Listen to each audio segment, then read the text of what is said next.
But coming out of the financial crisis, the balance sheet heavy things were super cheap. And I understand that. Like there's so many PMs who lost a ton of money during the financial crisis and financials. They kind of just like, I don't need to invest in this sector. Like it blows up every 20 or 30 years.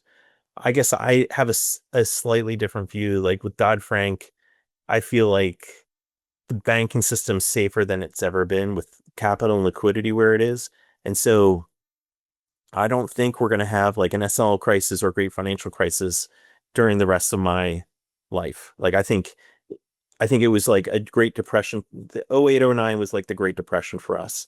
And, all our grandparents were, were so scarred by the Great Depression. I think we're scarred by the financial crisis. And I don't think management teams are going to allow themselves to get to and regulators are not going to allow banks to get in the position where we have a financial crisis in the near term. But we're already, 17 years since the last crisis. So the next one should be around the corner. And given the balance sheets, the next one's not right around the corner.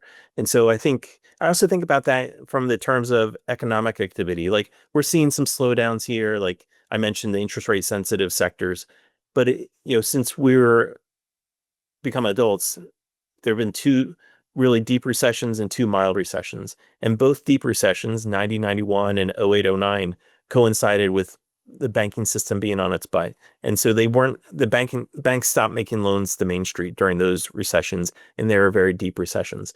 01, 02, it's kind of like the telecom bust, the internet bubble bust was a recession. Banks were fine.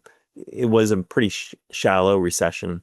And then 2020 was a shallow recession because of the COVID, but the banks were fine. So given the banks are in such good shape, if we have a slowdown, I'm not expecting a deep recession. Like I think recession, as long as banks are strong, we'll have shallow recessions or rolling recessions. And so, yeah, we're having a little bit of pullback, but I'm not super concerned. I also that view affects how I invest. Like in April, when we had Liberation Day and we're like, oh, the tariffs are going to cause a recession. Regional banks were one of the worst performing sectors because that's the playbook of recession, sell banks. And I just don't think I think the banks are buys on those days because they've shrunk their credit box. They have a lot of capital.